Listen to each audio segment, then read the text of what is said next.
Halo saudara-saudara, jumpa lagi di The Soleh Solihun Interview. Kali ini bersama Priska Baru Segu. Halo, shalom Kang Soleh. Ih, satu frame nih. Kang Soleh Gemini kan? Gemini. Iya, sama Kang. Tapi gue mah Gemini yang baik ya. Iya, Gemini selalu ngerasa gitu Kang. Gemini tuh selalu kayak gue Gemini tapi baik kok gitu. Selalu gitu sih Kang. Itu ciri-ciri Gemini sih. Gemini banget. Priska, lu udah berapa tahun di Jakarta berarti? Kalau di Jakarta, lu dari 2014 Kang. Itu sejak stand up atau apa? Enggak, pertama kali ngerantau. Lulus SMA kan 2013. Aku pertama kali ngerantau tuh Jakarta dulu 2014. Ngapain? Kerja. Oh lu tuh stand up di Jakarta berarti bukan di... Oh, enggak, stand up di Jogja. di Jogja waktu kuliah. Enggak, aku enggak kuliah kan. Lu kerja? Kerja aku 12 tahun doang sekolah. SD, SMP. Sampai SMA? Iya. Di Jogja tahun 2017 sampai 2019 awal. itu tuh berarti dari daerah mana rumah lu tuh? Kok apa sih? Flores. Ya, Flores ke Jogja buat kerja. itu kabur. Jadi Kang, aku tuh 2 kali ngerantau Kang. Yang pertama yang 2014 ke Jakarta itu legal. Atas persetujuan orang tua, pamit baik-baik. Mau kerja. Iya, dipotongin ayam dulu malamnya. Masih baik-baik tuh. Kayak ya udah Priska pamit ya, lulus SMA, mau cari duit, mau kuliah gitu rencananya. 2014. Terus bapakku sakit terus meninggal tuh di akhir 2014. Pokoknya aku belum setahun lah di Jakarta. Terus aku ternyata stres Kang, cuman nggak tahu kalau itu stres, jadi kayak depresi, kurus, sakit-sakitan gitu-gitu. Akhirnya pulang 2016 tuh dipulangkan, kayak, dan itu keluarga nggak ngizinin ngerantau lagi, nggak boleh nih nanti dia sakit sendirian di Jakarta gitu-gitu. Stresnya karena apa? Karena bapakku meninggal. Bukan karena tinggal di Jakartanya? Enggak, aku deket banget sama bapakku Bang Kang. Oh iya, gara-gara bapak meninggal jadi stres sebenarnya itu gara-gara bapak meninggal, bukan gara-gara kehidupan ibu kota ya? Enggak, karena sebelumnya aku fine-fine aja, aku menikmati kerja, balik ke kos, walaupun dulu sempat kayak tinggal di Depok, kerjanya Kelapa Gading, bolak-balik harus harus ganti mobil sampai 5 kali Kang, jadi kayak naik bus, naik angkot, naik bus lagi, naik angkot begitu sampai 5 kali. Di Depoknya di mana? Depoknya Cimanggis. Itu mah hampir ke Cibinong bahkan Depoknya. Bener, Jalan Raya Bogor yang udah sono banget tuh. Iya, udah dekat ke Cibinong itu Cimanggis tuh. Dari Cimanggis ke Kelapa Gading, seberangnya Moy. Kerja apa? Waktu itu aku resepsionis Di kantor gitulah, kantor franchise F&B. Itu bisa dapat kerja di situ dari Flores gimana? Orang dalam. Ada teman? Ada sepupu yang ternyata kerja di situ dan posisinya lumayan tinggi, jadi dia kayak, oh ada nih sepupuku nganggur dari Flores gini gitu. Jadi ya udah. Oh, jadi 2 tahun tuh resepsionis di Resepsionis Kelapa Gading. Mm-mm. Berapa jam perjalanan dari Cimanggis? Aku berangkat tuh jam 3 Bang. Jam 3 Kang. Aku bangun terus siap-siap gitu-gitu tuh. Pokoknya aku berangkat jam 3 atau enggak setengah 4. Terus aku nyampe Kelapa Gading itu kayak jam 8, jam 9 gitu. Di jalan aja udah 4 jam. Lama banget itu di jalan. Aku ke Pasar Rebo dulu. Nunggu bus lagi Mayasari yang warna hijau. Kayak gitu, terus nanti turunnya kalau nggak Pulau Gadung adalah dekat Ayon inian, aku lupa Ayon apa gitu yang di dekat Pulau Gadung itu. Terus nanti lanjut lagi angkot lagi, terus lanjut berapa kali naik angkot. Dan itu dijalanin selama 2 tahun. Nggak, 3 minggu doang. Terus? Karena abis itu pas aku gajian pertama langsung ngekos. Oh, itu tuh di Depok tuh di rumah saudara. Di rumah saudara. Tidak kuat saya. Mohon maaf, saya bilang bapak tua, aku kan kakaknya bapakku. Maaf bapak tua, saya ngekos ya. Gitu, bukan ingin bebas tapi ingin tidak capek aja gitu. Ya iyalah, berangkat setengah 4 pagi kayaknya udah nggak sehat sih. Saya lebih aktif daripada matahari. Matahari belum nongol, saya udah nongol. Kalau pulang dulu jam? Pulang pokoknya nyampe rumah itu bisa sampai jam 12 malam. Lu tidur berapa Atau jam? Makanya gimana nggak capek, gimana nggak cuman kuat 3 minggu. Padahal itu umurku masih belasan kan, baru lulus SMA, jadi masih kayak 18 tahun ya. Itu aja energiku udah habis Kang. Padahal lagi muda-mudanya kan itu. Iya, lu baru jam 12 nyampe rumah, tiba-tiba jam 3 udah bangun lagi. Betul. Aku bangun duluan daripada orang-orang yang sholat subuh. Aku bangunin, azan Kang gitu. Aku yang bangunin. Bukan Islam yang. Padahal berarti di rumah itu boro-boro ketemu orang dong. Iya bener. Aku kadang pulang orang udah pada tidur. Aku pergi, jadi kadang juga nggak makan di rumah. Iya, jadi kayak nggak ada momen untuk kayak kumpul bareng keluarga makan gitu-gitu, nggak ada. Kayak malah kayak ngekos, kayak anak asing banget. Akhirnya setelah ngekos jalan kaki. Iya, jalan kaki deket tuh, deket kosan sama kantorku deket. Itu jadi resepsionis apa berhenti gara-gara stres tadi berarti? Gara-gara sakit-sakitan mulu. Terus aku ya udahlah disuruh pulang. Terus pas di sana berapa bulan nggak nyaman Kang di kampung, kayak nggak sih, aku harus balik lagi, aku harus kerja gitu-gitu. Kayaknya jiwaku tuh di sana mah, nggak cocok aku kayaknya di sini gitu-gitu lah. Pokoknya debat lah, nggak diizinin pokoknya. Sampai aku kabur Kang, kaburlah aku ke Jogja. Kenapa Jogja? Karena dari beberapa kota besar yang ada di Indonesia, cuman Jogja yang nggak ada keluargaku. Oh, biar nggak diawasi. Biar nggak ketahuan di mana dan disuruh pulang lagi gitu. Berarti kabur tuh beneran nggak ada kabar aja? Aku kabarin sih, aku kabarnya sopan. Aku kabarin, aku telepon mamaku gitu, cuman nggak pernah mau direspon, nggak pernah mau diangkat. Enggak, berarti dari rumah tuh bener-bener diem-diem mereka lagi pada tidur. Enggak. Kayak mama itu kayak lebih kayak ke berantem tapi nggak bisa nahan, terus dia yang kayak udah terserah lu, kalau lu mau pergi gitu. Oh. Jadinya aku memilih udah kalau mama bilang terserah aku pergi, tapi dia nggak mengikhlaskan itu. Iya. Iya. Nggak khawatir tuh pergi dari rumah sambil gerutu-gerutu sama nyokap? Khawatir Kang, dan berasa banget 2 tahun hidupku nggak berkah. Kayak mau nyoba ini nyoba itu nggak ada yang berhasil semua. Sengsara banget aku selama di Jogja. Makanya sampai kerja di toko hijab dan lain-lain itu kayak iya, kayak sengsara banget hidupnya. Sampai aku kayak mohon ke mamaku, mau tolong ikhlasin aku gitu-gitu. Akhirnya dia baru ngasih kayak restu gitu tuh di awal 2019 tuh. Makanya aku baru profesional stand up 2019, aku mantapin. Setelah nyokap di rumah tuh ya udahlah Ya, gitu. kayaknya memang kau Diikhlasin gitu. bukan di sinilah kehidupanmu, udahlah jalani aja yang di situ gitu. Emang di kampung yang bikin gak betah karena apanya? Aku nggak tahu mau ngapain Kang. Di kampung itu kan kita tuh standar sukses PNS. Nah, sedangkan aku SMA. Yang kuliah aja lama baru bisa jadi PNS gitu kan, saingannya banyak. Nah, aku cuma lulusan SMA. Terus yang bisa aku kerjain ya pekerjaan kayak bertani gitu-gitu loh. Sedangkan kayaknya aku nggak bisa Kang yang kayak ngangkat cangkul gitu. Iya, kayaknya fisikku kurang kuat lah untuk hal-hal kayak gitu. Tanah ada tapi kayak gimana aku ngolahnya gitu kan, bercocok tanam dan lain itu nggak paham. Oh, jadi di kampung tuh kalau nggak PNS petani. Emang masih banyak lahannya di kampung? Banyak banget lahan. Keluarga saya tuh, keluarga bapak tuh gede banget tuh. Kampung apa namanya? Ende, aku di Ende. Oh, di Ende. Di Ende. Itu tuh kabupaten atau apa? Kabupaten, Ende itu kabupaten. Nah, rumahku tuh Kang, kalau misalkan Kang Soleh motoran keliling Flores dari barat ke timur atau timur ke barat, pasti lewatin depan rumahku. Pinggir jalan Kabupaten. Rumahku persis tuh. Namanya Kampung Wolotolo, Desa Wolotolo. Desa Wolotolo. Iya, Kecamatan Detusoko. Itu leluhur di situ semua? Iya, di sana ada belut sakti Kang. Apa itu belut sakti? Belut yang kalau dia tuh kita ketemu dia kecuali ada diacarain adat gitu loh, ada upacara adatnya dulu baru dia mau keluar dari tempat. Iya. Jadi orang di kampungku tuh nggak boleh makan belut karena dipercaya kita tuh turunan belut. Katanya kayak gitu. Jadi kita pemali gitu kalau kita makan belut. Katanya gitu, nggak boleh. Kita harus menghargai belut. Katanya gitu. Tapi kan. lu percaya dengan? Enggak. Karena aku makan belut. Nah, terus gimana dong makan? Nah, menurut mereka aku tuh biasa aja karena aku lahir gedenya di Kalimantan. Jadi maksudnya apa ya? Mitos itu tuh tidak kuat di aku gitu loh. Jadi kayak oke, ini sama nenek moyang juga mungkin aku nggak dianggap cucunya gitu loh. Jadi kayak udah nggak apa-apa dia makan belut. Kalau gue nggak makan belut karena jijik sih, kayak ular. Tapi dia enak. Enggak, amis. Kayak ikan gabus, enak. Amis bentuknya gitu kayak. Iya, bentuknya kayak ular. Tapi aku makan ular juga Kang. Aku makan ular, makan buaya pernah. Makan beruang. Dalam rangka apa itu? Dalam rangka 17-an enggak. Ngapain makan beruang ngapain? Di Kalimantan.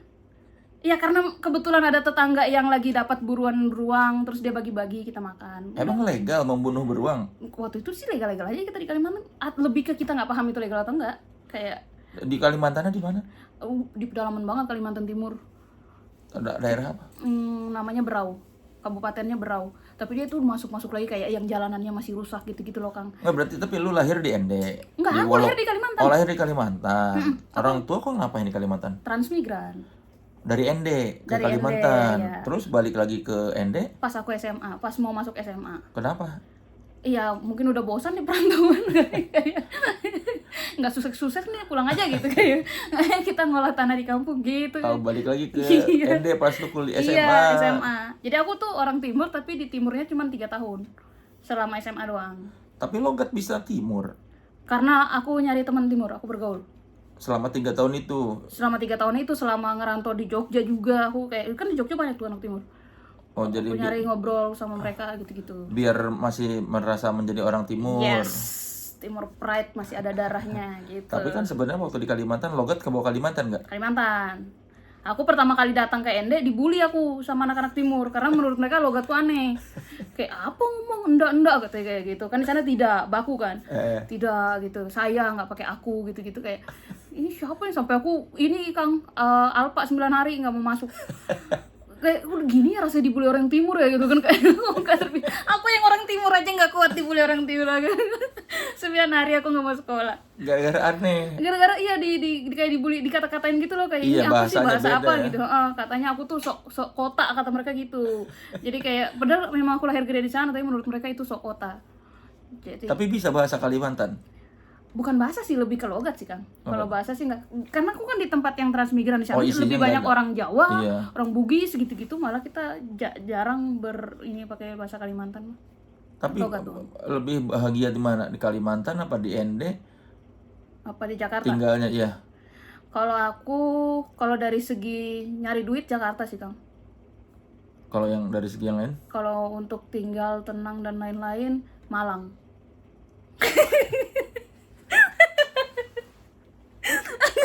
Tapi aku pengen kan punya rumah di Malang gitu jadi. Iya, yang dingin sih Iya Malang kan, enak. karena Kayak- dingin. Kayak Bandung tahun 80-an. Ya, tadinya tuh Bandung, tapi Bandung tuh rame. Ya udah Kayak Jakarta. udah padat Jadi aku sekarang. pikir kayak Malang sih, aku pas ke Malang tuh pertama kali enak banget di tempat ya gitu loh Kang. Seneng Iya, banget nanti, aku. tapi 10 tahun lagi mungkin Malang juga jadi kayak Bandung sekarang. Mungkin. Tapi kalau untuk sekarang tuh kalau ditanya pengen tinggal di mana Malang sih Kang. Seru banget Malang. Terus aku kan gak suka rame juga Kang. Kayak udah dingin gak rame kayak seru banget. Kenapa nggak suka rame? Gak suka aja Kang. Enakan sendiri gak sih kayak energinya juga nggak kebagi-bagi. Kayak nggak perlu capek-capek buka topik. Sendirian tuh ya nggak sih kan kita kalau ngumpul-ngumpul aja deh Kang lihat emang aku pernah ngajak ngobrol duluan atau apa enggak kecuali ditanya aku baru ngomong. Kalau pacaran? Kalau pacaran kan emang lebih banyak diam nggak sih orang kalau pacaran? Ya nggak tahu kan. yang Berarti lu nggak ngobrol sama mantan lu? Ngobrol tapi kan pacaran itu kegiatan yang lebih banyak mulutnya tuh nggak ngomong tapi tangannya yang gerak.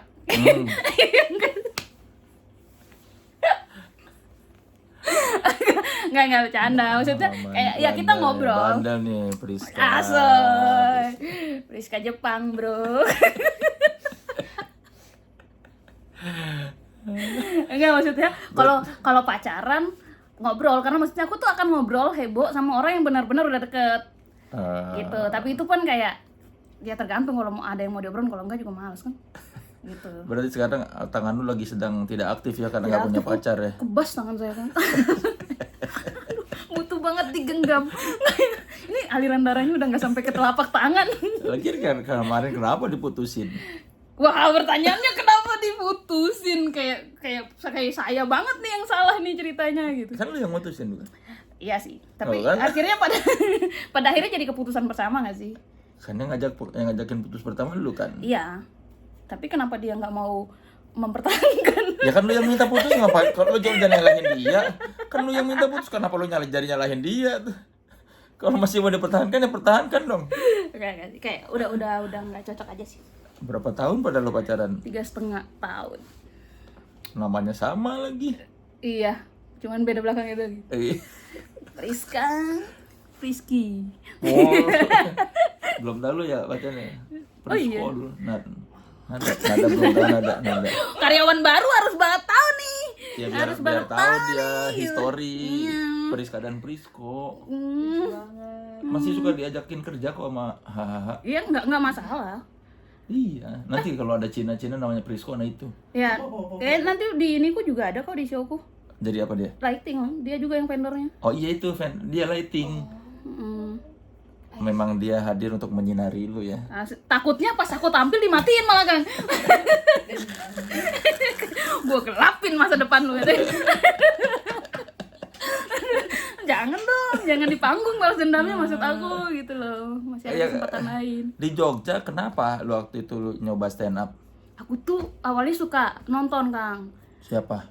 siapapun, pokoknya di YouTube dan di TV. Waktu itu kan kayak ada Suca di Indosiar gitu-gitu. Nah aku tuh penikmat, aku suka stand up gara-gara nonton Malam Minggu Miko. Oh iya. Ya, terus kayak bertanya-tanya siapa ya orang-orang ini, maksudnya aku kan nggak pernah lihat mereka di FTV atau apa gitu-gitu, kok ada main series gini dan lucu aktingnya gitu-gitu. Aku cari tahu ini siapa stand up apaan gitu. Nah dari situ aku kepo, terus aku nontonin satu-satu yang di YouTube. Ih lucu banget kayak gini, kok orang keren banget ya sendirian di atas panggung gitu-gitu.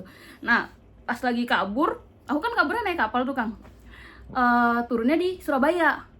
Nah di Surabaya pas aku turun itu lagi banyak poster audisi Suci 7 waktu itu, Suci 7 yang di Airlangga ininya. Terus aku yang kayak apa aku ikut audisi ini ya gitu kan, tercetus aja pokoknya apa-apa tuh kayak nggak terplanning gitu kan, kayak apa aku ikut ini ya, ini kan yang sering aku tonton stand up itu yang cuman ngomong, dulu aku mikirnya gitu, cuman ngomong depan orang itu gitu, aku mikirnya gitu kayak aku mau bisa cuman ngomong depan orang sampai orang ketawa, aku pikir gitu. Ikutlah aku audisi Suci 7 tanpa tahu stand up itu apa, cuman modal-modalkan nonton. Ikut aku audisi Suci 7, nggak di-cut Kang. Waktu itu jurinya Om Indro sama Bang Panji, nggak di-cut. Dan ternyata aku baru tahu Suci itu bergengsi banget kalau nggak di-cut.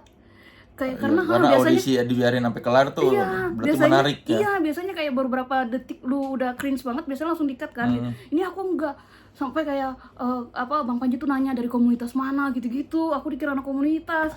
Jadi nah di situ tuh yang bikin aku merasa kayak aku tuh terlahir untuk stand up. Karena Bang Panji pas aku bilang enggak, aku bukan anak stand up, bukan komunitas gitu-gitu, dia kayak oh iya tapi kamu udah ada banget tuh ini, kamu tuh tinggal di Poles kayak setahun gini-gini, kita nggak bisa lolosin kamu dulu ya karena kamu kayaknya takutnya kehabisan peluru di tengah jalan, kata Bang Panji kayak gitu. Saran kita sih kamu harus kenal komunitas, kamu belajar setahun, kita ketemu tahun depan. Gitu, itu kata-kata itu yang bikin aku yang tadinya kabur kosong banget nggak ada arah mau kemana, aku jadi kayaknya punya arah. Oh bisa nih stand up gitu, gabung komunitas. Aku mulai cari tahu di mana gabung komunitas gitu-gitu. Akhirnya aku ke Jogja, biaya hidup murah dan tidak ada keluarga, berkomunitas lah aku di Jogja. Tahun depan aku coba lagi, Suci di-cut. Kayak aku, di situ aku DM Bang Panji panjang lebar, aku marah sama Bang Panji. Kamu yang bilang ditunggu tahun depan, mana gitu, dengerin dulu, ini kenapa masih di awal udah di-cut, aku loh yang waktu tahun lalu gitu-gitu, aku kayak gitu loh. Dia lupa kali ya. Dia lupa dong. Bang Panji aku pas ceritain aja dia lupa kalau aku pernah chat dia dan dia balas. Dia pernah balas kayak sorry ya kalau ini gini, tapi kita kalau di audisi kita memang akan menarik yang beberapa detik awal itu udah menarik gini, jelasin panjang kayak gitu. Dia juga balasnya panjang banget. Aku yang kayak gak, lu yang suruh gue tahun depan gitu, gue semangat karena lu, kenapa tiba-tiba lu juga yang matain semangat gue kayak gitu. Kalau aku marah-marah. Tapi Bang Panji gak ingat itu pas aku iniin lagi ke dia. Iya ya, ada ribuan orang kan.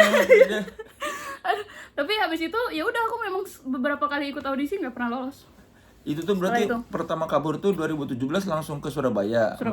Berarti nonton stand up tuh di Flores. 2015, enggak, itu udah yang di Jakarta yang kayak aku pas ngerantau. Jadi kan resepsionis kan cuma nerima telepon ya, jarang ada kerjaan lain. Jadi nonton YouTube. Nonton YouTube, nonton apa. Jadi waktu kabur yang kedua kali, yang waktu kabur ke Jogja itu pas mendarat di Surabaya, iseng audisi. Iya, karena ada poster gede banget. Iya, baru ke itu berarti nginep dulu semalam di Surabaya apa gimana? Oh, enggak semalam. Itu aku agak lama karena ada waktu itu kan umur-umur segitu tuh temanku lagi pada kuliah semua tuh. Oh, nebeng di kosan teman. Nebeng di kosan teman. Pokoknya di Jogja pun aku nebeng di kosan teman juga. Teman-teman SMA aku tuh masih pada nyebar lah di mana-mana ada gitu.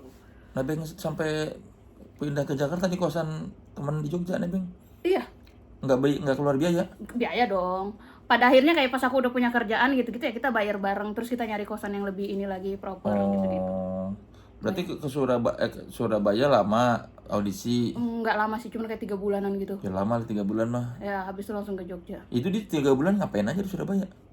Aku nyari kerja, nyari informasi sana sini, cuman ternyata kerja sih sebentar, tapi kayak karena biaya hidup Surabaya juga mahal dan ada tante di sana, aku takut tiba-tiba kayak tahu nih Prisko di sini gini-gini, aku takut infonya nyebar, akhirnya aku buru-buru lah ke Jogja. Jadi apa di Surabaya? Kayak homestay gitu loh, kayak bersihin homestay, ada deket Taman Bungkul kan. Biasa bule-bule miskin tinggalnya di homestay kayak gitu kan. Nah aku bersihin itu kayak tempat tidur orang habis nginep gitu-gitulah. Oh, jadi karyawan homestay-nya. Kayak gitu. Terus dari situ ke Jogja nggak langsung kerja kan? Nggak langsung, aku nyebar CV. Pokoknya pertama kali aku datang dijemput temanku di ini kereta apa namanya stasiun, terus besokannya kita langsung nyari nyebar CV kemana sambil makan ayam geprek murah. Aku ingat banget tuh kita sambil ngeliatin koran satu-satu, teman-temanku anak-anak kuliah itu pada yang ikutan sibuk nyari mana nih ada lowongan gitu-gitu, masih di koran tuh kita liatin koran di Jogja, liatin satu-satu, ini ada, kita nyebar aja CV kemana-mana. Orang pertama yang nelpon aku dan tawarin aku kerjaan itu toko hijab itu, Kang. Jadi momen pertama aku gabung stand up dan toko hijab itu barengan, makanya materi pertamaku tuh kerja toko hijab. Iya, karena lagi relate-nya banget, lagi aku alami banget gitu. Berapa tahun jadi karyawan toko hijab? Setahun lebih. Setelah itu aku sempat di toko handphone. Terus pas di toko hijab itu kan gajinya kecil ya. Aku ngerjain hampir ada kali 3 kerjaan dalam sehari. Jadi habis dari toko hijab, malamnya aku jadi barista sampai subuh. Terus ada kalau subuh tuh biasanya ada sunmori gitu-gitu loh kayak di UGM gitu-gitu. Nah, aku jaga pameran lagi di subuh gitu-gitu. Jadi kayak ngejar, karena UMR Jogja kan kecil banget ya. ngejar tip. Ya, dan kayak jaga toko di bawah UMR pula gitu kan. Jadi kayak aku harus ngejar sampai berapa kerjaan gitu biar bisa memenuhi kebutuhan. Karena waktu itu sekabur-kaburnya aku masih harus ngebiayain sekolah adik-adikku. Kayak gitu. jadi aku tetap yang kayak, oh ini kamu gak bisa ninggalin nih gini-gini adikku. Kabur tapi tetap bertanggung jawab. Tetap. Justru aku kabur itu kan karena menurut aku bisa bertanggung jawab untuk adik-adikku kalau aku dapat kerjaan yang lebih baik. Kalau di kampung aku nggak bisa gitu. Adik-adikku akan jadi apa gitu. Aku pikirnya gitu. Berapa yang dibiayain? 5. Adikku 5. Lu tuh anak nomor 1? Anak 2. Yang pertama? Kakakku tunanetra, jadi AFK, dia kayak nggak ikutan terlibat. AFK itu apa? Kalau di permainan game itu dia nggak ngapa-ngapain. Kok nggak ngerti lagi Pak? Dia kayak Diem aja camat di rumah gitu ya, cadangan mati gitu. Dia gitu. Kakakku buta, Kang. Jadi ya udah. Ya di rumah aja berarti. Tapi dia nikah loh. Hah? Dia bisa. Dia nikah punya anak 2 sekarang. Suaminya juga buta. Itu ada di materi imajinasiku juga kan. Iya. Berdua mereka suami istri sama-sama buta. Istrinya kerja tapi Suaminya PNS. Oh iya suaminya. Oh, suaminya PNS. Guru. Bagus itu, cinta yang tidak memandang Fisik. apa-apa tuh. Iya bener, memang tidak kepandang.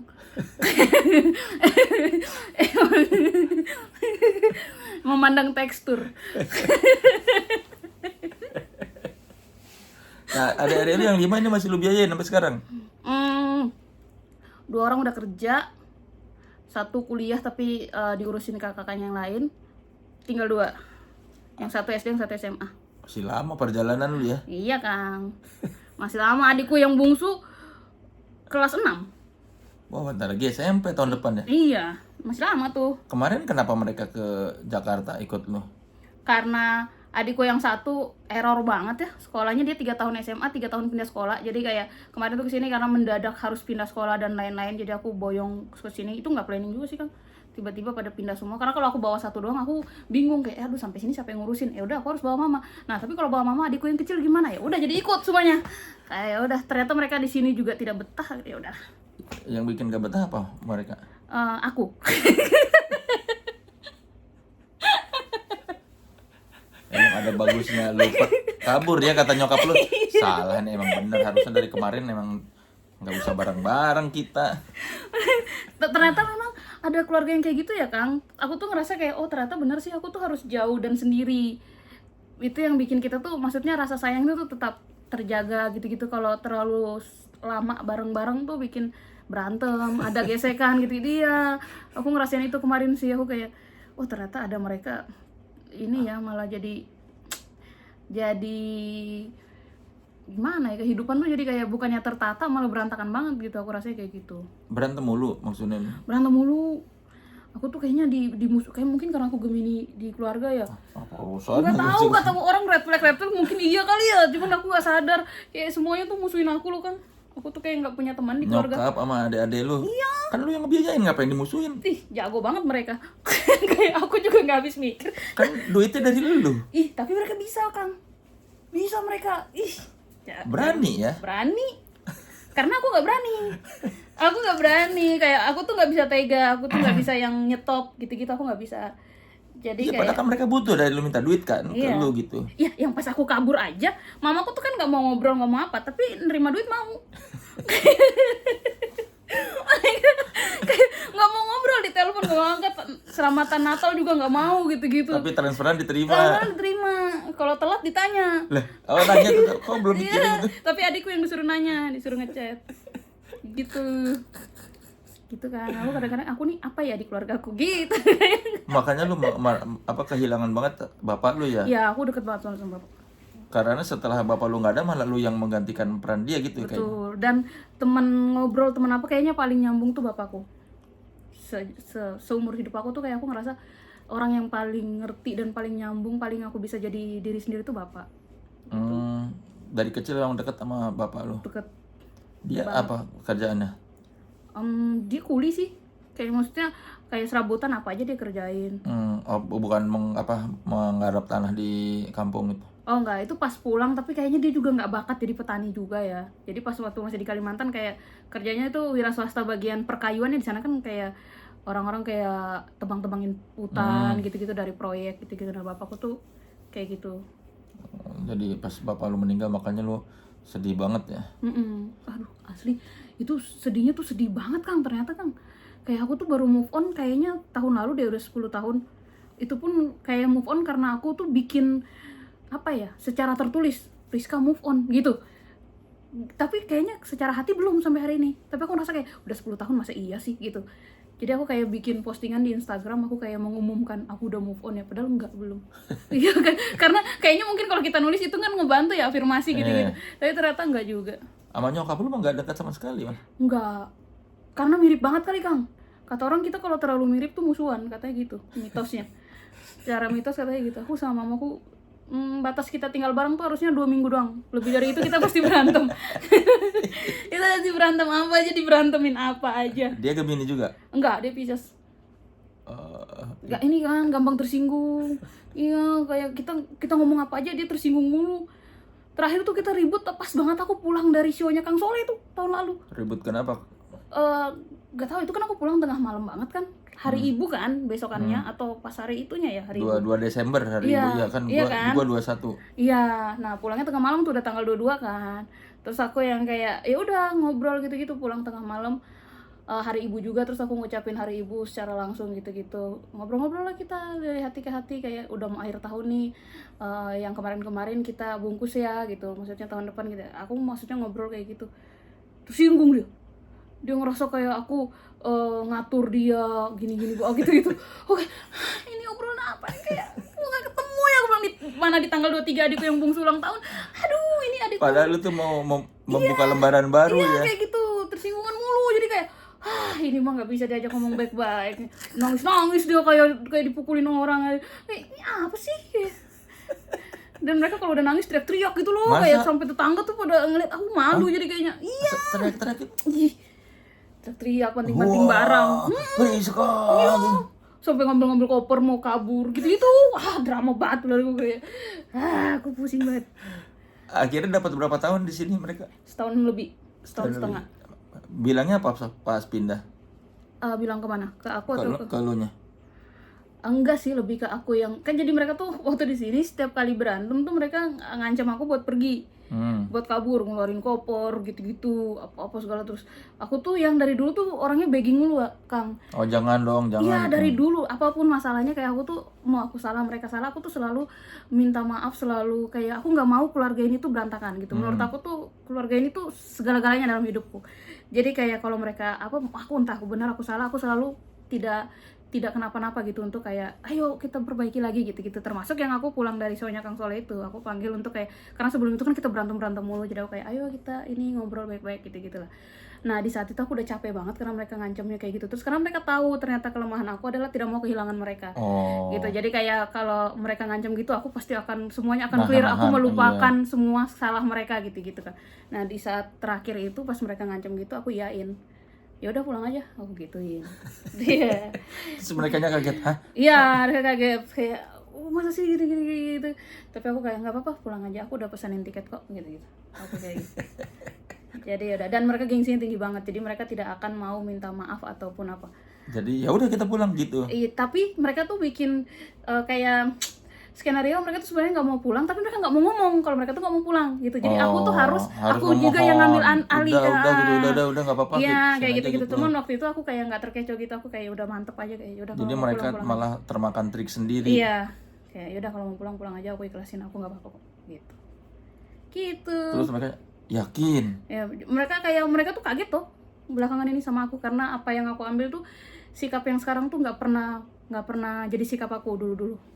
Aku yang selalu nurut, selalu apa itu tuh lagi kayak ini Priska kenapa ya gitu. Lagi jomblo. Sebelum jomblo pun aku bahkan putus itu pun karena ada beberapa faktor ya, karena aku ribut sama keluargaku. Oh, berarti bukan salah si Prisko. Enggak, kita berdua nggak ada masalah. Yang masalah keluarga lu.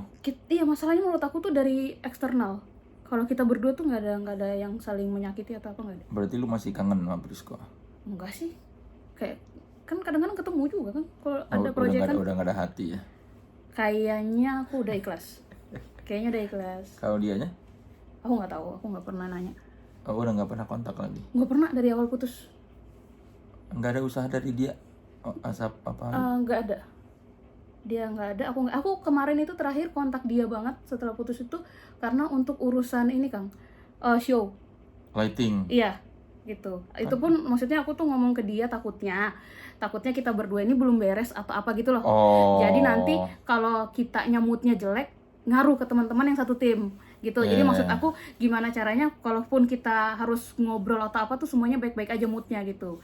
Gitu. Dan dia bilang ya dari dia sih dia baik-baik aja untuk kerja sama, dan kalau aku ada kebutuhan apa-apa ngobrolnya ke Bang Rizal, kata dia, nggak usah ke dia. Ya udah, pas. Sungguh pelik nih kayak depan baru segu. Kayak ya udah, yang penting kita bisa kerja bareng gitu kan, kayak nggak apa-apa lah. Tapi lu bahagia setelah keluarga lu pulang? Enggak.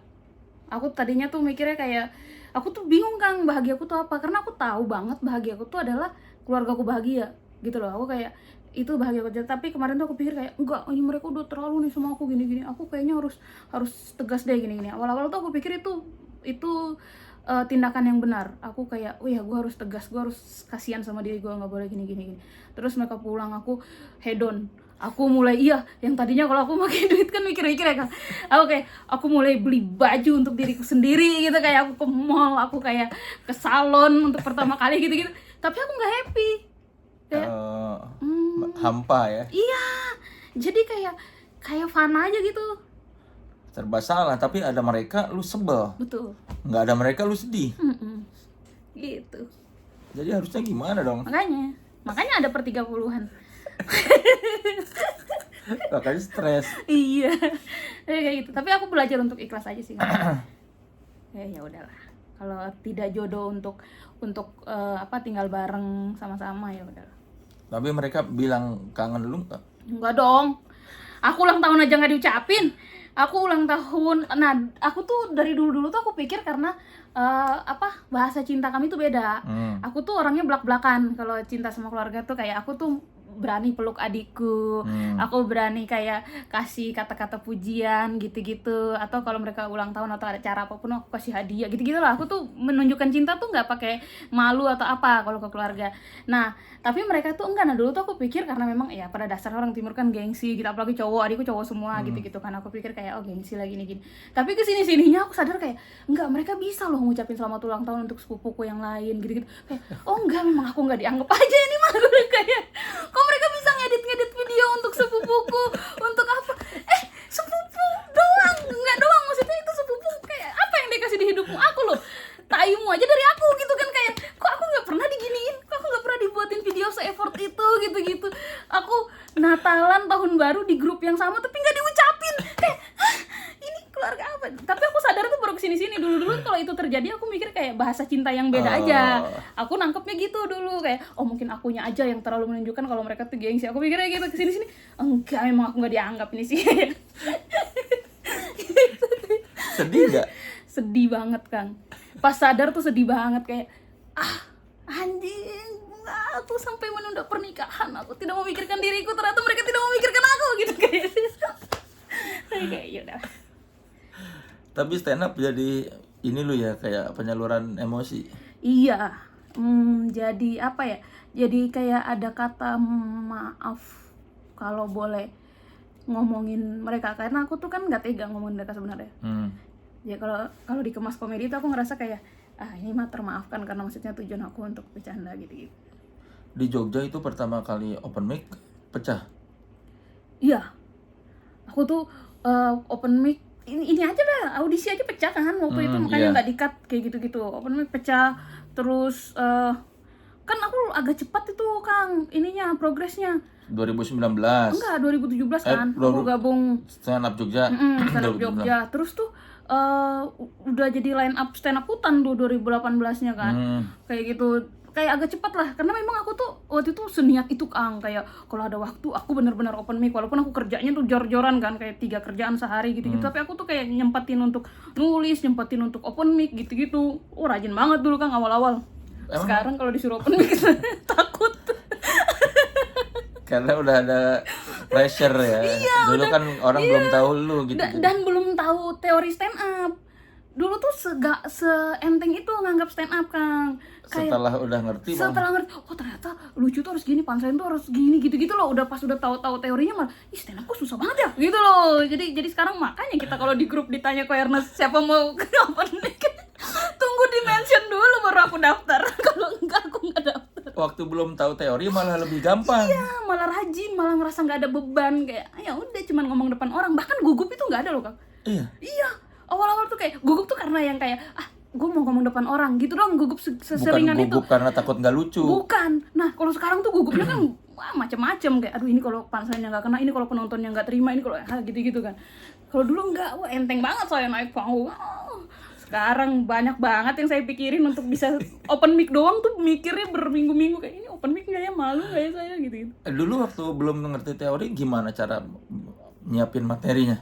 Sama aja sampai kayak sekarang Kang. Makanya aku tuh nggak punya basic penulisan. Orang-orang kalau mau kombut atau mau nanya apapun sama aku tuh nggak ngerti ngajarinnya Kang. Karena aku dengan caraku sendiri. Aku tuh nulis.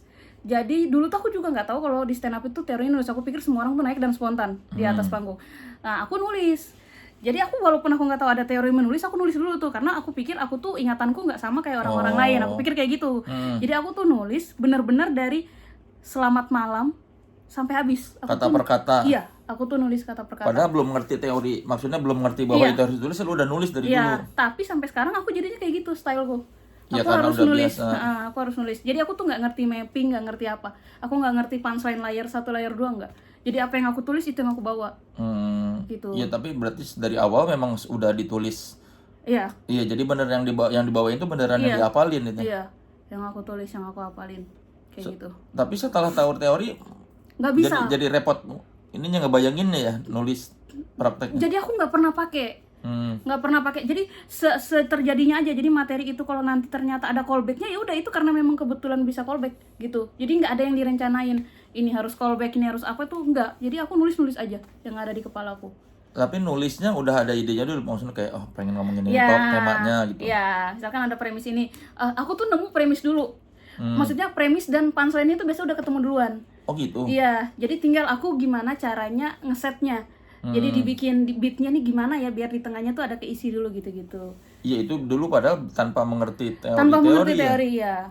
Kayak gitu. Tapi kan waktu SMA seneng nulis. Iya, aku seneng nulis. Waktu SMA senang bikin cerpen gitu-gitu, senang baca. Oh, makanya ada basic menulisnya di situ. Senang acting juga gitu-gitu. Dari mana seneng acting? Gak tahu kalau ada drama kayak di bahasa Indonesia kan ada kadang-kadang tugas drama, kita bikin skenario terus kita memerankan di depan kelas. Aku senang banget tuh kalau yang kayak gitu.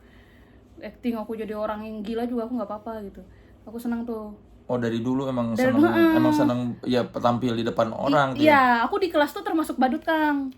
Waktu SMA, kalau jam istirahat, berisik aja lah depan kelas tuh, kayak tiba-tiba jadi Kang ini Sule gitu-gitu. Dulu kan suka nonton OVJ kan di depan, terus aku kayak meragain Kang Sule yang semalam di TV gitu-gitu. Aku suka kayak gitu di kelas. Makanya pas pertama ngeliat stand up dan ada audisinya, aku ngerasa kayak gampang cuma depan orang gitu. Aku juga ada sering gitu. Iya, aku biasa nih depan kelas kayak gini, jadi badut mah biasa. Aku pikir kayak gitu, ternyata enggak, beda aja. Beda. Di Jogja berapa tahun berarti itu open mic di komunitas tuh? dari 2017 sampai hampir 2019, hampir 2 tahun sih sebenarnya ya. Apa yang lu dapat dari 2 tahun di stand up Jogja? Banyak Kang, aku kan maksudnya kayak lahirnya tuh di situ ya, lahir stand upnya tuh belajarnya di situ, dan syukur banget di komunitas yang benar-benar peduli banget tentang di sana tuh kan kayak seniornya tuh lumayan kejam gitu loh, kayak kalau lu nggak lucu udah 2 minggu lu stop, nggak usah dulu open mic, lu bikin materi lu sampai lucu dulu baru boleh naik gitu-gitu. Siapa itu? Kayak misalkan Bang Abe gitu-gitu diperhatiin kita, jadi nggak yang cuman asal naik terus nggak, kalau dilihat 2 minggu kayak ini materimu tuh masih kayak gini-gini aja, kamu tuh harus kayak gini-gini gitu loh, kita dikasih solusi, dikasih evaluasi gitu-gitu. Oh, nggak boleh naik open mic dulu kalau nggak lucu? Iya, karena ngerasa menggampangkan panggung. Oh. Gitu loh, jadi kalau kayak gitu terus jadi lu yang bertahun-tahun juga nggak akan ngulik gitu, jadi kayak lu istirahat dulu, lu tulis yang lucu baru lu naik gitu, dan itu benar jadi semua jadinya cepet. Angkatan lu tuh siapa sekarang anak dari stand up Indo Jogja tuh? Aduh, banyak kan di belakang layar lagi sekarang pada jadinya tuh, kayak ada yang konten kreator gitu-gitu.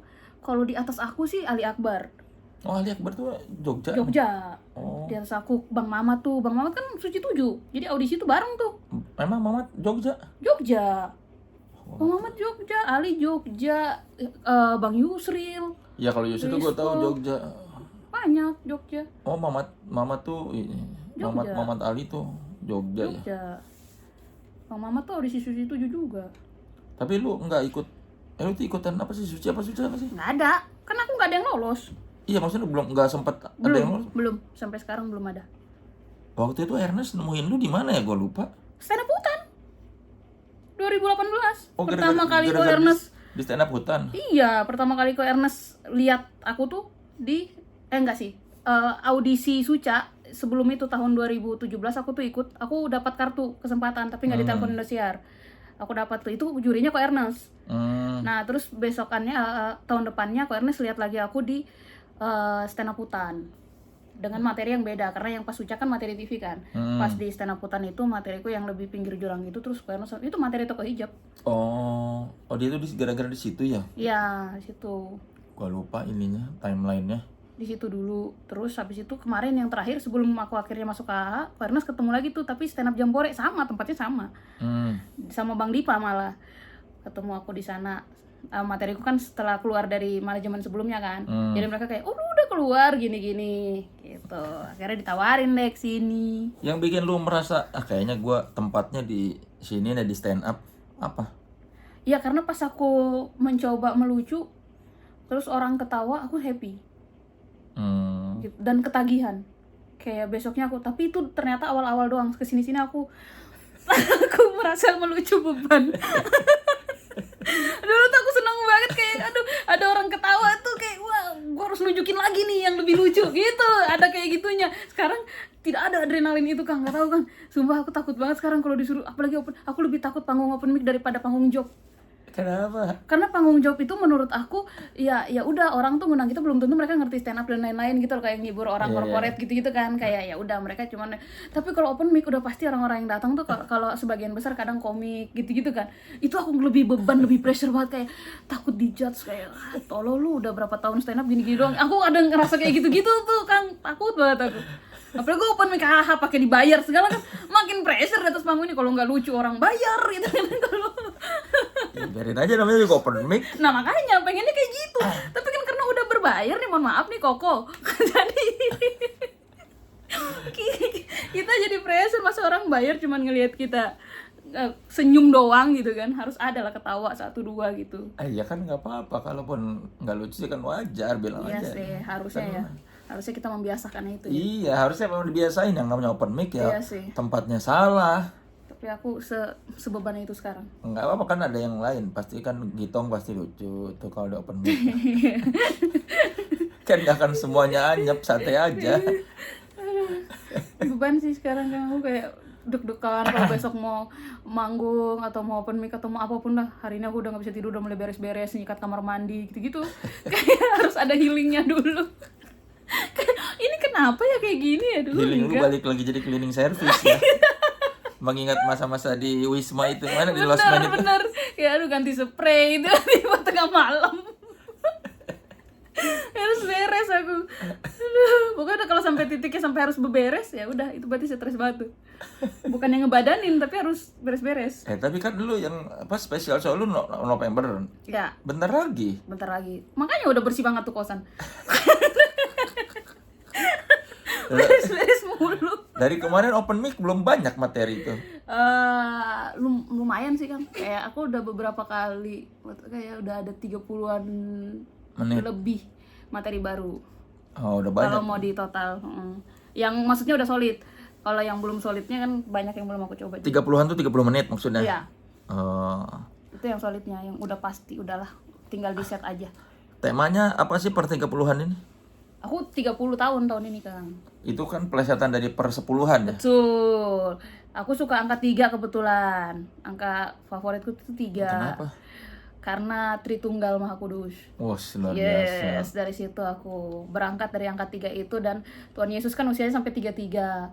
Jadi aku secinta itu sama angka 3. Aku merasa 3 itu beruntung menurut aku. Gitu. Makanya showku pun tanggal 8. 8 itu kalau dibagi 2 jadi 3 kan. Iya kan, sebelah sini kan jadi 3, ada 2 di, ya kan, disatuin jadi 8. Enggak, kalau kata orang Cina 8 tuh bagus karena infinity. Nggak putus. Bukan 3 ya kan? 3 nyambung. Tapi kalau diputus jadi 3. Infinity-nya kalau diputus jadi 3. Gitu. Jadi kayak sebenarnya tadi tuh kayak cocokologi aja kan, kayak sebenarnya karena usia 30, terus kalau bikin show tahun ini di saat 30, yang paling aku highlight dari tahun ini adalah 30 tahunnya kan, 30 tahunnya aku gitu. Kita kan selalu excited kalau pergantian usia, pergantian kepala ini enggak sih, angka kepala itu kan kita pasti kayak 30 nih aku apa nih gitu-gitu. Kayak bikin 30 terlalu kayak apa ya, 30 doang gitu. Apa ya yang mendekati 30, terus aku kayak karena aku Kristen dan perpuluhan ada di Alkitab gitu-gitu kan, kayak perpuluhan kan persembahan ya. Yaudah nih persembahan aku, apapun itu yang aku udah persembahkan atau apapun itu yang sudah dipersembahkan, semuanya intinya tentang persembahan atau pengorbanan kayak gitulah. Selama hidup gitu ya. Iya, selama 30 tahun ini entah aku yang berkorban atau orang lain yang berkorban untuk aku atau apapun yang sudah aku lewatin. Gitu. Jadi ku plesetin per 30-an. Oh, gitu. Intinya tentang pengorbanan dan Priska selama 30 tahun di dunia gitu. Ya, dan apapun yang aku lewatin gitu, karena menjadi 30 tuh ternyata banyak kejutannya, Kang. Aku sekarang tuh ngerasain kayak sakit pinggang kemarin 2 minggu. Gitu-gitu, Kang, yang menurut aku itu tuh dulu mitos. Kayak dulu waktu umurku masih kayak 18 19 terus punya kakak kosan yang umurnya udah 30-an, kayak dia ngeluh, dia apa, kayak menurut aku lebay nih orang gitu. Masa iya seminggu kerja besoknya harus istirahat seharian gitu-gitu. Kayak itu lebay menurut aku. Sekarang aku kayak gitu, Kang. Oke, ternyata yang dulu-dulu tuh nggak mitos ya. Aku ngerasain ya. Kemarin 2 minggu aku sakit pinggang kan, sampai fisioterapi. Itu tuh bener. Jadi kayak keluhan-keluhan menjadi tua juga gitu loh, Kang. Ternyata. Tunggu nanti umur 40. Tuh, dulu aku denger tuh orang-orang ngomongnya pas umur 30. Ntar kalau udah 30 kamu ngerasain. Aku nggak percaya, Kang, dulu. Terus sekarang kayak, oh iya bener ya. Bener ya sekarang ya, berasa ya. Nggak bohong ya mereka. Makanya jangan ngeledekin orang yang udah lebih tua. Alah lu gitu doang gitu kan. Aku udah percaya itu, kan. Aku udah percaya banget. Tapi kan lu tuh selalu banyak tema tentang agama ya, imajinasi. Ya. Pada 30-an emang lu tuh Kristen yang baik.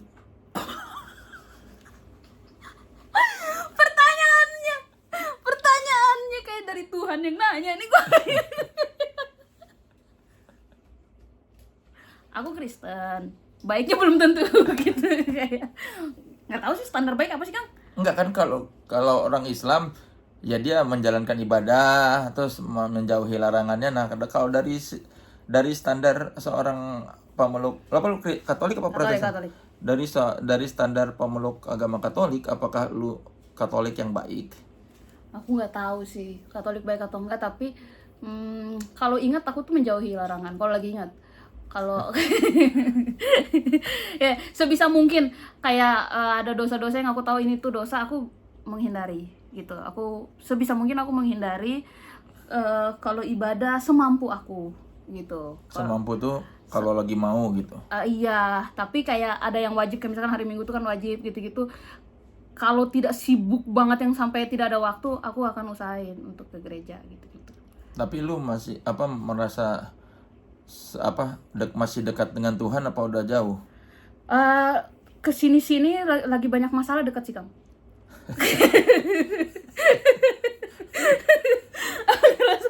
aduh deket banget nih gitu, kayak aduh ada aja masalah nih, ngadunya kemana ya, iya ketuaan lagi, jadi kayak ngerasanya deket karena banyak ngadu tiap hari ngeluh mulu gitu kan. Kalau di film kan suka ada tuh kalau yang Katolik yang pengakuan dosa, please forgive me Father Yes, for I yes, have yes, sinned yeah. gitu-gitu. Yeah, Lu yeah. melakukan itu juga? Ada, ya aku melakukan. Berapa banyak lu dalam setahun melakukan pengakuan dosa? Biasanya wajib sih kita tuh 2 kali, sebelum Paskah dan sebelum Natal. Sisanya ya kalau kamu ngerasa lagi pengen pengakuan, kayaknya aku nanti sebelum show aku bikin pengakuan dosa dulu. Kenapa? Karena pas show kan mungkin dosaku banyak tuh. Bukannya itu setelah dilakukan baru pengakuan? Enggak, jadi biar bisa nyicil kan. Kalau udah ditumpuk semua ntar aku lupa lagi di ruang pengakuan, jadi aku ngaku dulu sebelum show, terus nanti setelah show aku mengaku lagi gitu 2 kali. Tapi kan emang bener kayak di film-film gitu, di bilik. Iya, di bilik. Terus pendeta apa pastor? Pastornya nggak dengerin. Iya, pastornya di sebelah, kita di sebelah. Tapi kalau nanti kalian ketemu di luar terus gue baru ngomong sama pastor itu, dia baru si Priska baru cerita itu. Canggung nggak? Makanya biasanya kita akan mencari gereja yang kita tidak kenal sama pastornya. Begitupun sebaliknya gitu. Tapi kalaupun maksudnya kalau kita tidak ketemu di luar ya, tiba-tiba di dalam aja, itu jarang sih pastornya tahu. Karena kan itu cuman kayak ada celah-celah kecil-kecil gitu loh, Kang. Dia juga nggak kepo, nggak lihat ini siapa, nggak gitu. Iya, tapi kalau lu gereja di situ kan pasti pastornya. Aku nggak pernah mau pengakuan di tempat gereja yang aku datangin. Pokoknya ada pastor yang aku kenal, aku nggak akan pengakuan di situ. Supaya nggak canggung pas keluar. Betul, supaya pastornya tidak tahu aku melakukan apa aja. Iya kan, kalau di film-film kan kadang-kadang kan kenal pastornya kan. Kalau di film tuh kayak sini gitu. Tapi sebenarnya nggak apa-apa, karena pastor juga tidak akan ngejudge lu di luar itu, enggak. Iya, tapi kan lu nya aja kayak canggung kan. Iya, kita kalau baru ngomong udah dia tahu gua ngapain aja lagi. Betul. Nah itu makanya aku yang mencari pastor yang tidak aku kenal. Tapi kalau kitanya fine-fine aja, sebenarnya baik-baik aja sih. Si per 30-an openernya siapa? Boah dan Jerry. Kenapa lu milih? Kalau Boah karena aku pengen ada cewek. Jadi Boah. Terus kalau Jerry itu karena dia orang timur. Jerry itu anak stand up mana sih? Bali tadinya, sekarang Jakut. Sekarang dia udah di sini. Dia kemarin ini Comic 8. Audisi. Gue nggak ngikutin gitu. Iya, lulus Comic 8. Dia sekarang lagi sibuk-sibuknya syuting Comic 8 juga gitu-gitu. Dia diajak karena lucu apa karena timur? Karena dia timur yang lucu. Dia lulus audisi, dia tampil mulu di acara Comic 8 gitu-gitu, lucu dia kan. Dan maksudnya kayak Kang Soleh gini kan belum tahu, jadi maksud aku tuh sekalian memperkenalkan gitu loh, ini loh ada komik timur lucu gitu. Iya, sekalian memperkenalkan juga. Apa bedanya dengan special show yang imajinasi si per 30-an ini? Selain materi ya? Selain materi? Ya, maksudnya apa yang membuat maksudnya kali yang ini berbeda? Gimiknya beda kali ya. Aku udah mikirin lagi konsep gimiknya kan. Oh, udah mikirin. Iya. Ya, dan menurut aku seru, dan secara persiapan aku tuh lebih excited tuh di kali ini. Kenapa? Karena di tahun lalu itu lagi masalah keluarga banget kan. Jadi aku tuh bahkan pas tiket sold out yang di awal itu kan aku lagi di kampung yang Desember. Tiket pertama kali sold out, itu aku nggak tahu harus ngerespon apa. Jadi kayak pas di grup kayak Priska selamat gini-gini, aku cuman kayak oke. Ya gitu, kayak nggak ada excited sama sekali itu dari Desember. Show-nya Maret. H-2 aku dipukulin adikku. H-2 show. Jadi kayak aduh Kang, aku kayak ada badanku di atas panggung tapi aku nggak tahu nyawaku di mana gitu loh. Kayak waktu itu tuh kayak aku ngejalanin itu karena memang udah terlanjur tanggalnya di situ. Kalau bisa mundur aku mundur. Dipukulin gara-gara apa? Marah dia? Marah, dia nggak ngerjain tugas sekolah, terus aku marah. Aku dipukulin di depan Prisco. Terus Prisco diam aja? Prisco diam aja. Itu tuh Prisco tuh. Enggak, aku memang dari awal tuh. Oh, jangan ikut campur. Iya, gitu. aku selalu bilang kayak gitu. Kayak pokoknya apapun, kalau misalkan keluarga aku di sini terus kamu lihat hubungan keluarga aku dan aku mungkin kurang baik atau apa, aku udah briefing lah sama dia. Oh, pokoknya diam aja udah. Iya, pokoknya nggak usah inilah. Karena di kita kan ada kayak adat istiadatnya gitu-gitu loh, Kang. Oh, kalau di timur. Iya, jadi kalau misalkan kayak belum sah, lu baru pacar doang gitu-gitu, nanti kalau lu ikut campur adalah nanti kena diadatinnya gitu-gitu. Jadi aku kayak nggak mau dia ikutan ribut. Jadi meskipun lu dipukulin sama adek lu, udah nggak usah ikut campur gitu. Iya, diam aja. Lu nontonin aja. Gitu. Oh, tapi gimana perasaan dia? Dia nangis, dia sedih. Kayak kok lu diginiin sih, kok lu nggak dihargain sih di rumah gini gitu. Karena dia selama ini yang dia kenal lakukan kayak enggak sih, harusnya Priska nggak diginiin dah gitu. Masih per 30-an ini di Usmar Ismail ya? Usmar Ismail, betul. Berapa show? 1 aja Kang, aku nggak bisa kayak Kang Soleh. Enggak, gue juga nggak bisa 2 show. Masa sih? Enggak bisa. Baru mau, itu juga belum tahu ada yang beli apa enggak. Aku nggak bisa kayak respect dah kayak Bang Ari, Bang G, respect. Aku bisa nggak makan seharian tuh karena aku nggak bisa makan sebelum show kan. Sebelum tampil tuh aku nggak bisa makan. Masa? Kenapa? Nggak tahu, aku nggak bisa, perutku nggak terima makanan Kang, nggak bisa. Pokoknya aku nggak boleh makan, cuman boleh minum air putih aja kalau sebelum manggung. Enggak kaliangan di panggung. Enggak, justru aku kayak muntah-muntah kalau misalkan makan. Pas ya show-nya Bang Ari kan aku 2 kali tuh, ya kan, opener siang malam. Aku baru bisa makan setelah tampil malam. Jadi dari pagi tuh aku di situ cuman bolak-balik nggak jelas, nggak bisa makan sama sekali. Itu cuma 15 menit Kang. Gimana kalau yang sejam lebih? Langsung aku lambung. Imajinasi sejam. Imajinasi sejam lebih dikit lah. Oh, ini targetnya berapa sih per 30-an? Apanya? Berapa durasi yang lu? Sejam atau sejam lebih lah. Sejam lebih dikit nggak apa-apa. Ini kan udah September, berarti 2 bulan lagi ya? Enggak lah Kang, sebulan. Iya, Oktober. Itu November awal soalnya. Tanggal berapa Novembernya? 8. Oh, tanggal 8 ya? Iya, awal-awal banget. Oh iya. Oh, Kayak tanggal 8. cuman punya waktu Oktober ini aku nyusun. Ya, gua lagi ini lagi. Lagi di luar Kang. Iya. Ya, Apa prediksi gua? apa-apa. Nanti kita video call aja Kang. Ngapain? Sepanjang aku show. Kan tinggal beli digital download ya. Nah, aku rencananya nggak tahu nih bakal ada digital download atau enggak. Oh gitu? Iya, Kenapa? karena aku kayaknya banyak banget ngomongin tentang keluarga. Oh. Gitu, jadi aku tuh agak merasa tidak enak kalau itu sampai harus di digital download. Kalaupun digital download mungkin ada part-part yang harus aku potong gitu. Tapi jadi tinggal pendek dong durasinya. Iya sih, tapi kayak aku tuh nggak tahu sih, aku lihat aja seberdamai apa aku nanti gitu loh. Karena aku kayak baru pertama kali ini nih akhirnya ngomongin Masalah keluarga ya iya kamu. gitu loh. Biasanya kan aku nggak terlalu memperlihatkan. Keluarga lu komentar nggak kalau dengar bahwa mereka dibawain di lawakan? Mungkin akan komentar. Lah yang kemarin-kemarin? Kalau kemarin-kemarin kan nggak yang ngatain gimana-gimana. Kalau ini kan bener-bener aku tuh dasarnya tuh udah sakit hati nih, udah marah nih. Kalau kemarin tuh benar-benar kayak, kalau gue lucu banget lagi tingkahnya gitu-gitu. Kalau sekarang nih kayak, kok kalian gitu sih gitu. Ada gitunya, ada dasar marahnya, kecewanya, sedihnya tuh ada gitu. Lebih emosional. Iya, Kalau takutnya. kemarin-kemarin masih bisa ketawa. Iya, kemarin tuh aku POV-nya kayak anjir lucu banget nih tingkah-tingkahnya mereka. Kalau sekarang kayak jahat banget sih kalian, terlalu sih gitu. Kayak gitu. Jadi aku tuh khawatir mereka, ya sebenarnya mereka udah tahu kalau aku sudah sampai di titik itu, cuman kayak nggak tega aja mereka dengar kalau aku sengeluh itu gitu. Tapi kan kadang-kadang kalau kita terlalu marah jadi malah susah nyari lucunya. Iya. Gimana lu caranya? Lu marah tapi tetap nyari punchline. Nah itu dia. Kalau penasaran datanglah ke Per30-an. Soalnya kalau marah doang mah kayak. Iya itu sih. Bisa lah. Tapi setelah ini lu bakal menutup buku tentang keluarga, maksudnya materi-materi tentang keluarga lu gitu. Sepertinya iya.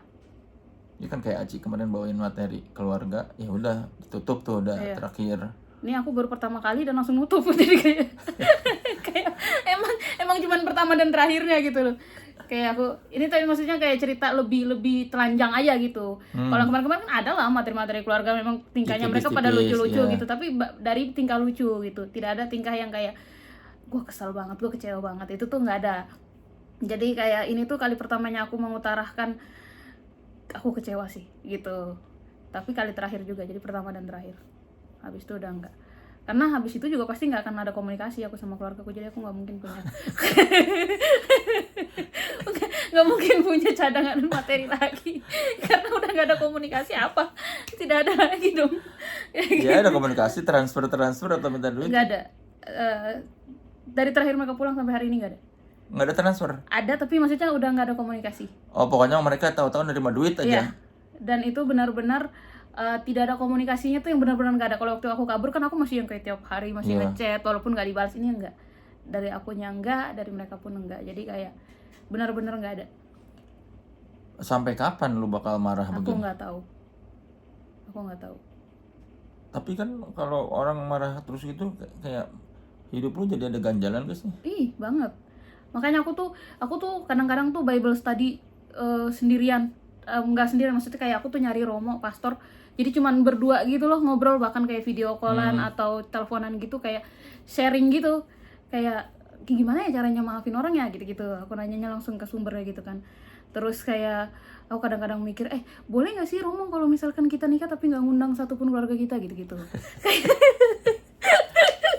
Udah mikir ke sana Iya, ya. aku sampai nanya kayak gitu, terus kata Romo nggak bisa lah, kan nanti ada yang namanya status libur gini-gini, pokoknya adalah kan panjang ya urusannya kalau di Katolik mau nikah itu, kayak ada kayak kita tuh harus dapat surat dari keluarga yang menyatakan orang ini belum pernah nikah sebelumnya apa gitu-gitu loh. Nah, kalau aku tidak akur dan apa itu tuh kamu akan sulit dapatnya gini nanti kan itu akan dicari sampai akarnya, baptisnya di gereja mana gitu-gitu kan. Terus aku kayak ya udahlah kalau gitu Romo aku zina aja aku kayak gitu kan. Aku lebih memilih berzina daripada aku baikan. Jadi mualaf. Nanti walinya bisa dari orang. Bisa siapa aja ya? Iya, kan kalau udah jadi mualaf bisa. Ya jangan dipersulit ya Romo, kata aduh ini cara maafin aja aku belum ngerti caranya gimana, harus tetap ya udahlah. Aku udah kepikiran kalau pun aku susah untuk memaaf, karena baru kali ini aku ngerasain menjadi orang yang sulit banget memaafkan, dan itu ternyata orang deket gitu. Biasanya aku tuh kalau marah sama orang, aku cuman cukup tidak menganggap orang itu ada, udah kelar. Kayak lu mau joget kayak apa di depan gue juga gue nggak akan peduli gitu kalau aku udah marah banget sama orang. Tapi orang lain gitu, ini kan orang deket ya, yang kita tuh punya ikatan batin, cinta tuh kan susah ya dikalahkan pakai emosi apapun, tuh susah cinta tuh.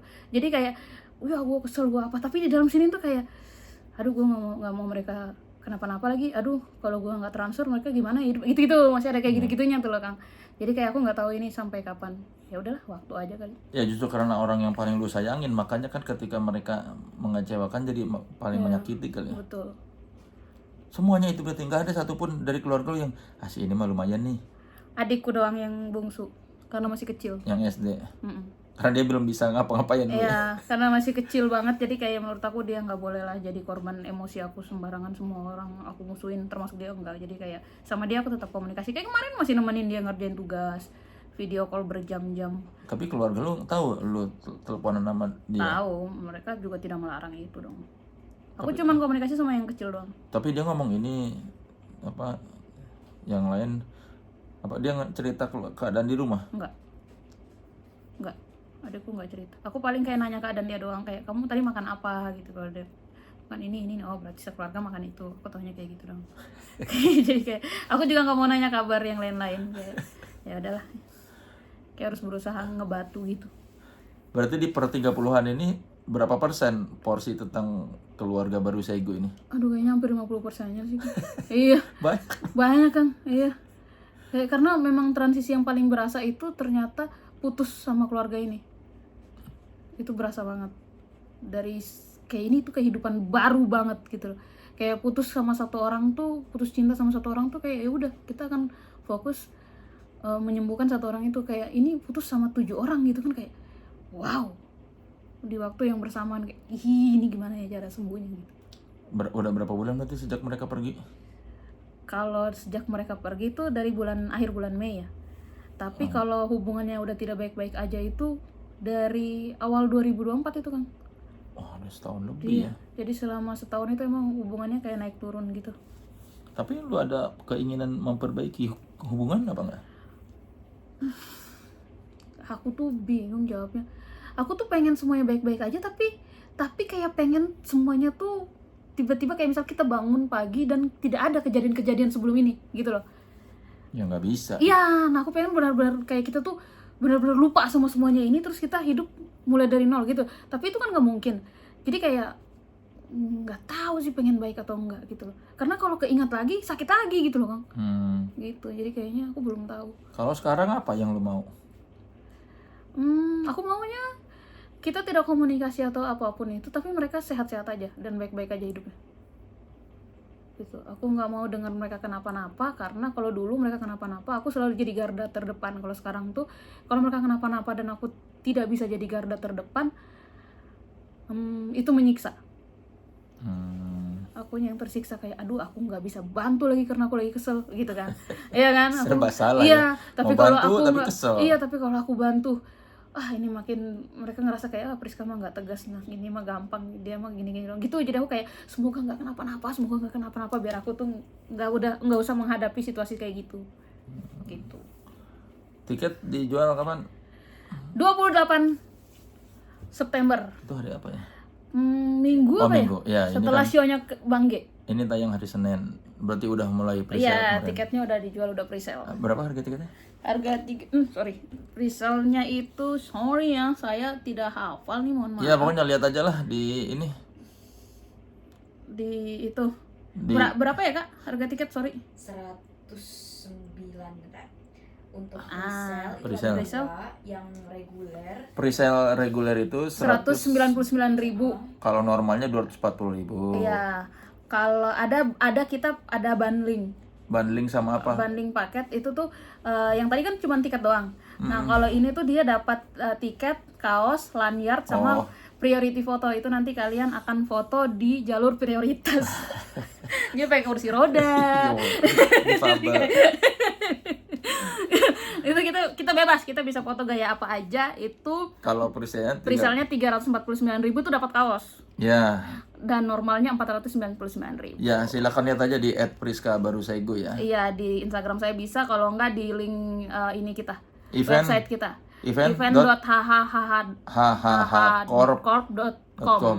Ya, silakan nantikan spesial show Priska Barusaigo per Yoi. 30-an di Usmar Ismail ya. Betul. 8 November. Sampai jumpa kawan-kawan 30-ku. Bye.